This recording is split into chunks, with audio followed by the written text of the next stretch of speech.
संविधान सभा ने प्रस्तावना को कब 17 अक्टूबर 1949 को स्वीकार किया। 26 जनवरी 1950 को भारतीय संविधान की प्रस्तावना लागू होगी। उसके बाद में अपन लोगों ने इस प्रस्तावना में क्या होता है, किसे कहते हैं प्रस्तावना, इन सभी बिंदुओं पर चर्चा की थी। आज अपन जो संविधान में हूबहू प्रस्तावना उल्लेखित है वो आपके सामने प्रस्तुत की गई है। एक बार मैं आपको बोल के बता देता हूँ कि हम भारत के लोग भारत को एक संपूर्ण प्रभुत्व संपन्न, समाजवादी, पंथ निरपेक्ष एवं लोकतंत्रात्मक गणराज्य बनाने के लिए तथा उसके समस्त नागरिकों को सामाजिक, आर्थिक और राजनीतिक न्याय, विचार, अभिव्यक्ति, विश्वास, धर्म एवं उपासना की स्वतंत्रता, प्रतिष्ठा एवं अवसर की समता बनाए रखने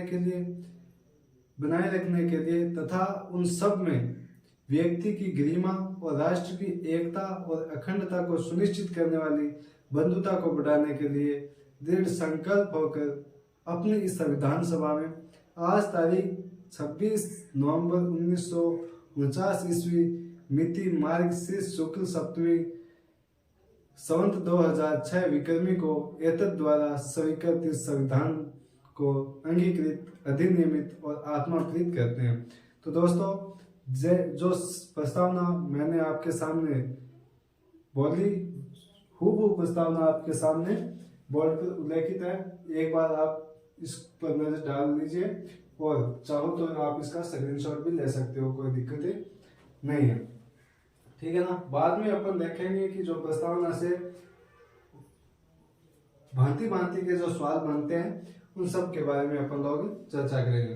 तो देखिए दोस्तों, पहला सवाल तो प्रस्तावना से यहीं से उठ जाता है क्या कि प्रस्तावना में भारत शब्द कितनी बार है, भारत शब्द कितनी बार है।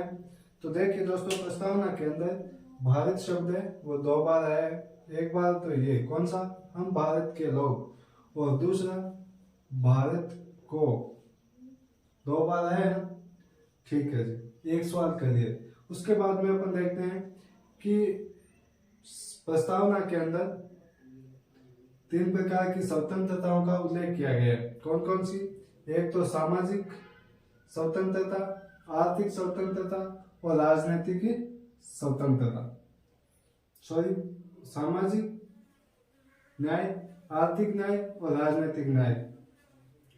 उसके बाद में 5 प्रकार की स्वतंत्रता दी गई है प्रस्तावना के अंदर, विचार, अभिव्यक्ति, विश्वास, धर्म और उपासना की स्वतंत्रता, ठीक है ना।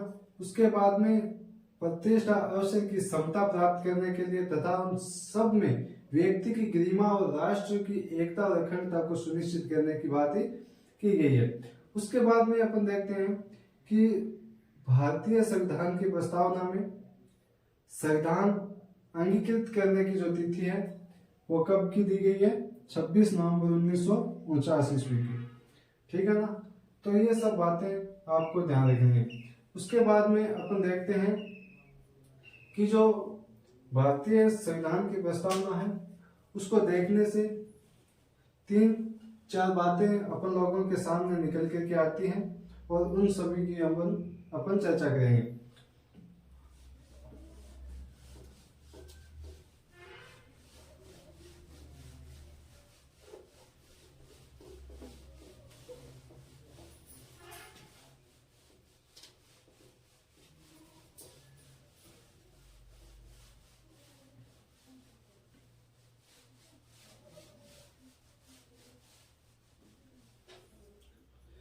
देखिए दोस्तों, संविधान की जो प्रस्तावना है उनसे 3-4 बातें हैं जो अपन लोगों के सामने निकल के आती हैं।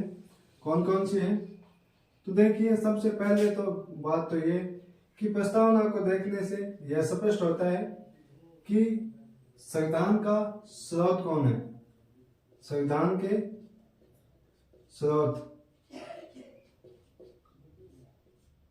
संविधान के स्रोत क्या है।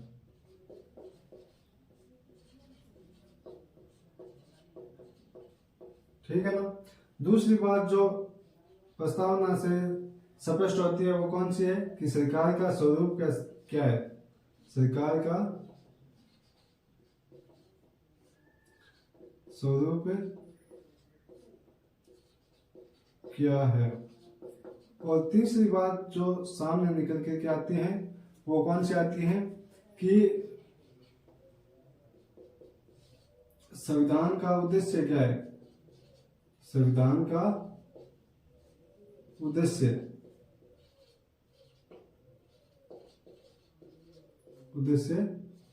क्या है।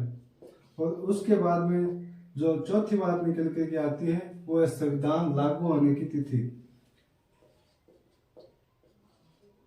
संविधान लागू होने की तिथि क्या है।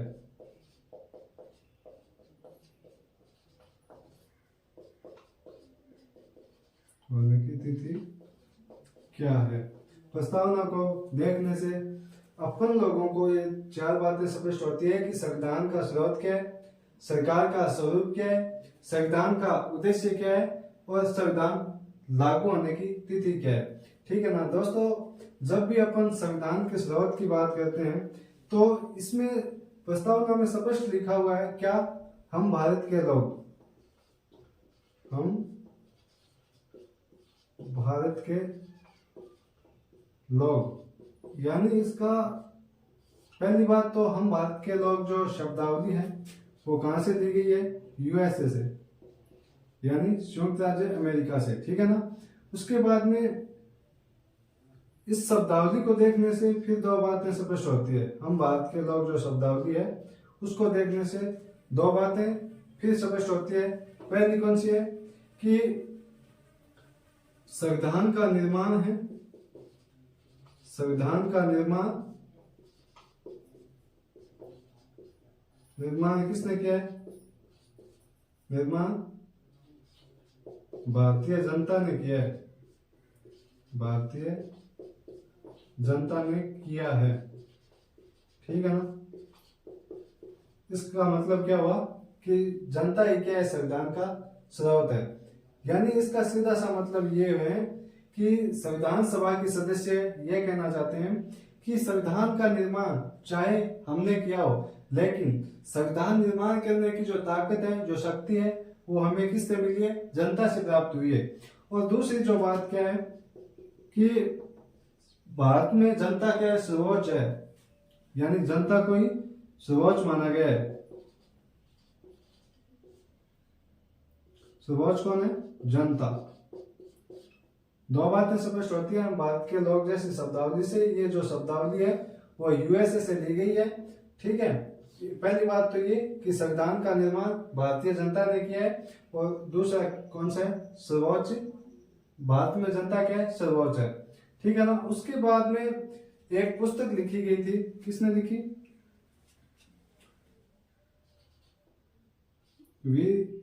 We the people of India,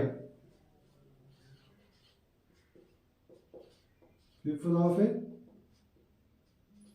India, किसने लिखी थी ये, we the people of India पुस्तक किसने लिखी, नानी पालरीवाला ने, नानी पालरीवाला। देखिए दोस्तों, मैं आपको यहां से स्पष्ट कर देना चाहता हूं कि ये वही नानी पालरीवाला है जिसने केशवानंद भारती बनाम केरल राज्य का जो मामला था 1973 का, उसमें केशवानंद भारती की ओर से पैरवी की थी, किसने, नानी पालरीवाला ने। ठीक है ना। तो ये भी आपको पता होना चाहिए। उसके बाद में अपन देखते हैं 2 नंबर पॉइंट, कौन सा, सरकार का स्वरूप क्या होना चाहिए। तो उस पर भी संविधान में, संविधान की जो प्रस्तावना है उसमें लिखा गया है क्या, एक तो प्रभुत्व संपन्न, प्रभुत्व संपन्न, समाजवादी, पंथ निरपेक्ष, और अगला जो शब्द है वो है लोकतंत्रात्मक, और उसके बाद में गणराज्य। ठीक है ना। तो अब अपन बात किस पर करेंगे, सरकार के स्वरूप पर। सरकार का स्वरूप क्या होना चाहिए, तो इसमें स्वरूप के बारे में प्रस्तावना में स्पष्ट लिखा गया है क्या, प्रभुत्व संपन्न, प्रभुत्व संपन्न। प्रभुत्व संपन्न का मतलब क्या हुआ कि भारत है वो स्वतंत्र विदेश नीति का अनुसरण करता है, ठीक है ना। उस पर कोई बाहरी या आंतरिक डिसीजन है वो स्वयं लेता है, कौन? भारत, ठीक है ना। तो आप यहाँ पे लिख सकते हो कि भारत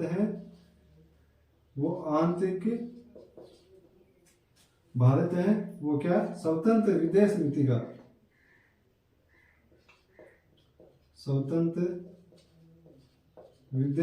का अनुसरण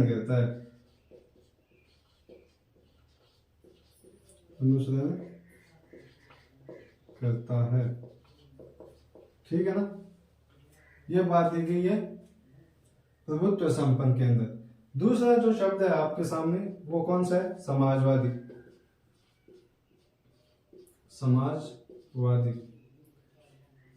देखिए दोस्तों, मैं आपको बता देता हूं कि जो मूल संविधान की प्रस्तावना है उसमें ये समाजवादी शब्द नहीं था।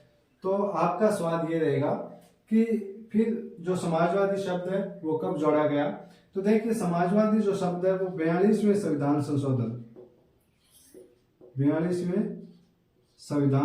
संशोधन में जोड़ा गया। कब हुआ 42वां संविधान संशोधन? तो 1976 को। लागू कब हुआ? यदि 42वां संविधान संशोधन लागू होने की तिथि पूछे आपसे तो क्या है? 3 जनवरी 1977, ठीक है ना। समाजवादी शब्द का अर्थ क्या है? समाजवादी शब्द का यदि आपसे अर्थ पूछे तो इसका सीधा सा मतलब ये होता है कि राज्य में जितने भी संसाधन उपलब्ध हैं उन पर सरकार का आधिपत्य रहेगा, ठीक है ना। तो समाजवादी का अर्थ क्या है कि संसाधनों पर किसका आधिपत्य? सरकार का। संसाधनों पर सरकार का आधिपत्य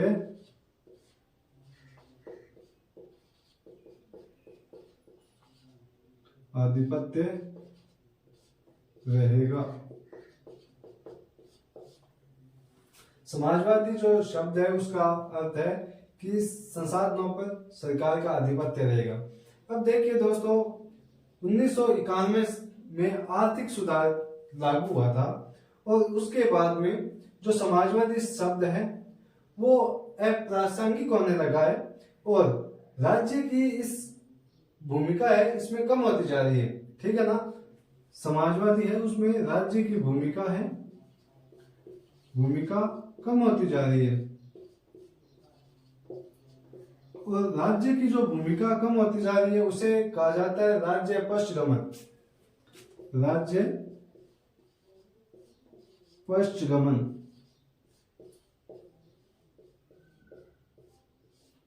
पश्चगमन और अंग्रेजी में राज्य पश्चगमन को क्या कहते हैं? Roll back of the state, ठीक है ना। तो ये आपको ध्यान रखना है। उसके बाद में अपन तीसरा जो शब्द देखा था वो अपन लोगों ने देखा था पंथ निरपेक्ष। कौन सा शब्द देखा था? एक बार आप इसका स्क्रीनशॉट ले सकते हो, ठीक है ना। उसके बाद में तीसरा जो शब्द देखा था वो देखा था पंथ निरपेक्ष। देखिए दोस्तों, जो पंथ निरपेक्ष शब्द है ना वो भी मूल संविधान की प्रस्तावना में नहीं था, ठीक है ना। तो कब जोड़ा गया पंथ निरपेक्ष शब्द? 42वें संविधान संशोधन द्वारा। कब? 42वें संविधान संशोधन द्वारा पंथ निरपेक्ष।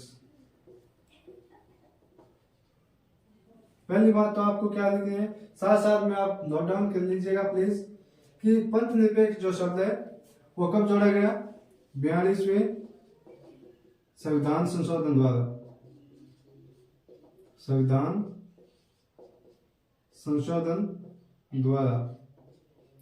ठीक है ना। वो बात आप समाजवादी में जो लिखी थी वही लिखनी है कि 42वां संविधान संशोधन कब हुआ? तो 1976 को हुआ था, ठीक है। उसके बाद में आपका क्वेश्चन ये होगा कि पंथ निरपेक्ष है क्या?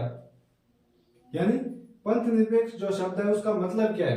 तो देखिए दोस्तों, पहली बात तो ये पंथ निरपेक्ष कि कोई भी राज्य है वो किसी पंथ को अत्यधिक बढ़ चढ़ करके सपोर्ट नहीं करेगा, ठीक है ना। दूसरा कि जो पंथ निरपेक्ष है यानी राज्य है वो सभी पंथों के साथ समान व्यवहार करेगा, ठीक है ना। ये आपको ध्यान रखना है पंथ निरपेक्ष के अंदर। तो आप लिख लीजिए यहां पे कि राज्य किसी विशेष पंथ को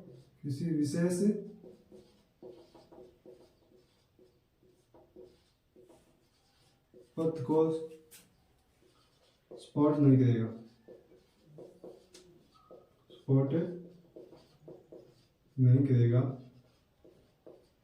ठीक है। दूसरी बात कि राज्य है वो सभी पंथों के साथ समान व्यवहार करेगा, राज्य सभी पंथों के साथ समान व्यवहार करेगा।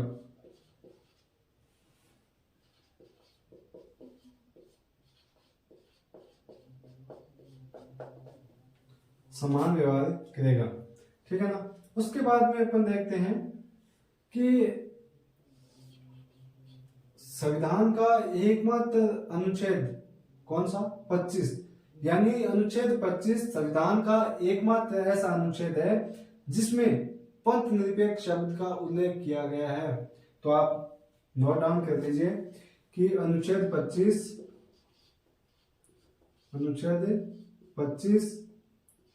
एकमात्र अनुच्छेद है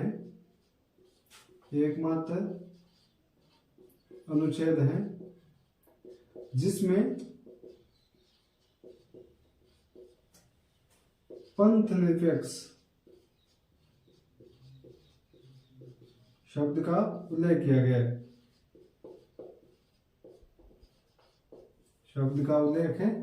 किया गया है,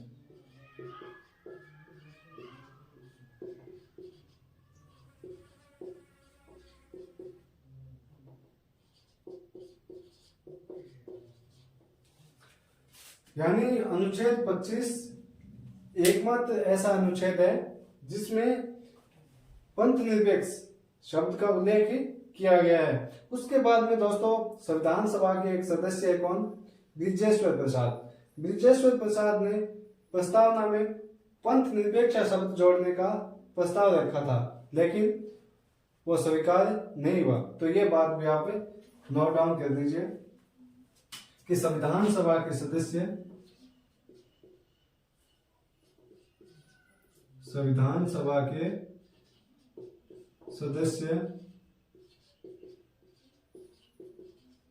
कौन? बृजेश्वर प्रसाद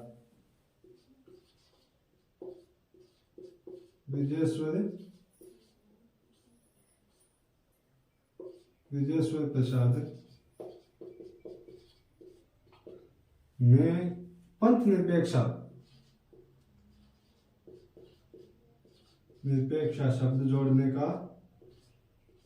पंथ निरपेक्ष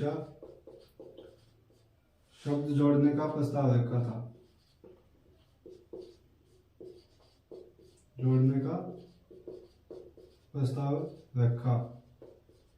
ठीक है ना। ये बात भी आपको पता होनी चाहिए। उसके बाद में अपन चलते हैं कौन सा? लोकतंत्रात्मक पर। देखिए दोस्तों, लोकतंत्र की यदि अपन परिभाषा की बात करें तो एक राजनीतिज्ञ हुए कौन? Doctor Ibrahim Lincoln. उन्होंने क्या परिभाषा दी है कि जनता के लिए और जनता के द्वारा जो शासन होता है वो कौन सा होता है? लोकतंत्र होता है, लोकतंत्रात्मक। चौथा शब्द कौन सा है? लोकतंत्रात्मक।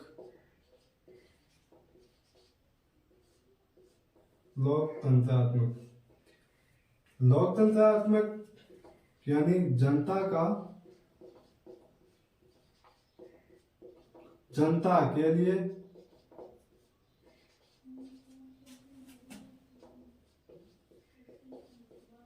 और जनता के द्वारा जो शासन होता है ना, वो क्या होता है? जनता के लिए, जनता के द्वारा शासन क्या है? लोकतंत्र है। और ये परिभाषा दी किसने? Doctor Ibrahim Lincoln. ठीक है। उसके बाद में देखिए, भारत में जब से संविधान लागू हुआ है तो सत्ता परिवर्तन है वो वोट से ही होती रही है। तो आप वो भी लिख लीजिए कि संविधान लागू होने के साथ ही, संविधान लागू होने के साथ ही भारत में सत्ता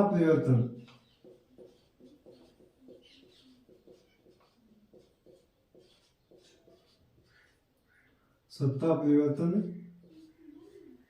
वोट या मत के द्वारा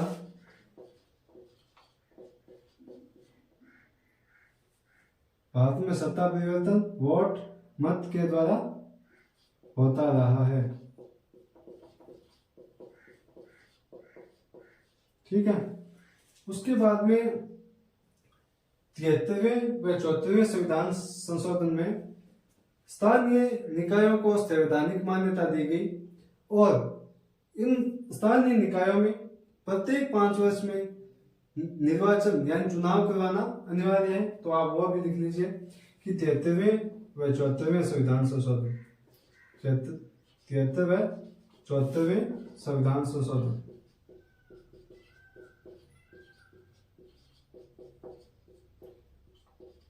किनकी? स्थानीय निकायों की।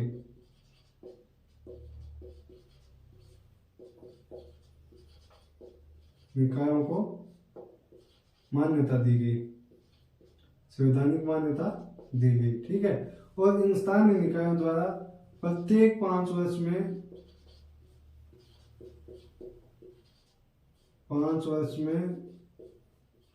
चुनाव करवाना क्या है? अनिवार्य है।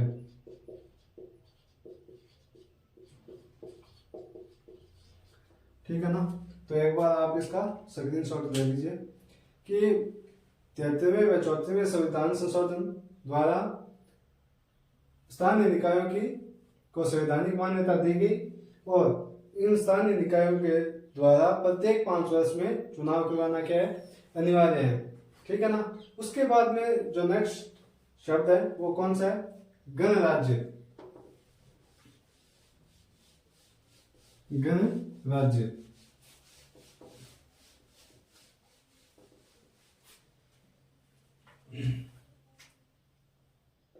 पांचवा जो शब्द कौन सा है? गणराज्य। गणराज्य का मतलब यह है कि देश का जो सर्वोच्च पदाधिकारी होता है ना, वो निर्वाचन पद्धति से आता है। तो आप लिख लीजिए कि 26 जनवरी 1950 को राज्य का सर्वोच्च पदाधिकारी, राज्य या आप लिख सकते हो यहाँ पे देश, क्योंकि देश को राजनीति यानी इंडियन पॉलिटी में क्या कहा जाता है? राज्य कहा जाता है। तो राज्य या देश का सर्वोच्च पदाधिकारी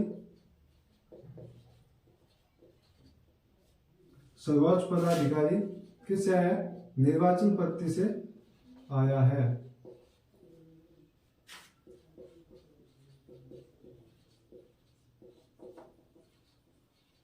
निर्वाचन पद्धति से आया है।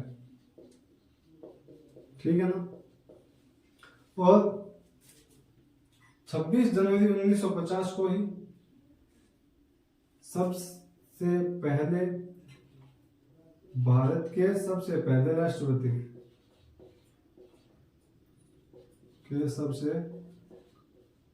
पहले राष्ट्रपति कौन? डॉक्टर राजेंद्र प्रसाद। राष्ट्रपति डॉक्टर राजेंद्र प्रसाद क्या हुए? निर्वाचन हुए। ठीक है ना। देश का सर्वोच्च पद होता है कौन सा? राष्ट्रपति का। यह भी आपको ध्यान रखना है।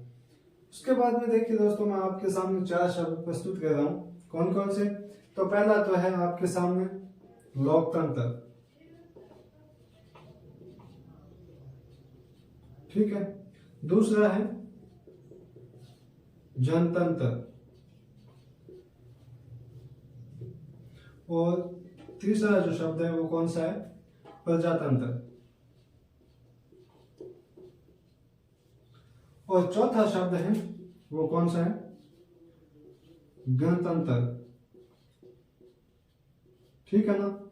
ये जो शब्द है लोकतंत्र, जनतंत्र और प्रजातंत्र, इन तीनों का ही, इन चारों का अर्थ क्या होता है? जनता होता है। लोक, जन और प्रजा, और इसमें गण। ये जो चारों शब्द है ना, इसका चारों का अर्थ क्या होता है? जनता होता है। ठीक है ना। लेकिन लोकतंत्र, जनतंत्र और प्रजातंत्र, इसका मतलब क्या हुआ? डेमोक्रेसी। डेमोक्रेसी डेमोक्रेसी डेमोक्रेसी का मतलब ये हुआ कि किसी भी राज्य में शासन कैसा होगा ये तय कौन करेगी? जनता करेगी। ठीक है ना। और गणतंत्र, इसका मतलब होता है रिपब्लिक। रिपब्लिक यानी रिपब्लिक का, गणतंत्र का मतलब ये होता है कि जो देश का सर्वोच्च पदाधिकारी है वो निर्वाचन पद्धति से आया है। तो ये आपको ध्यान होना चाहिए कि लोकतंत्र, जनतंत्र, प्रजातंत्र, इसका मतलब होता है डेमोक्रेसी, यानी शासन कैसा होगा किसी भी देश में वो तय कौन करेगी? जनता करेगी। लेकिन जो गणतंत्र शब्द है उसको अंग्रेजी में कहते हैं रिपब्लिक, और रिपब्लिक का अर्थ ये होता है कि किसी भी देश में जो सर्वोच्च पदाधिकारी है वो किस पद्धति से है? निर्वाचन पद्धति से आया है। तो ये आपको पता होना चाहिए। तो दोस्तों मुझे लगता है आज इतना ही रहने देते हैं। तो बाकी जो शेष जानकारी रही है प्रस्तावना के बारे में वो अपन लोग अगले व्याख्यान में देखेंगे। तब तक के लिए thank you very much and I wish you all the best. Thank you.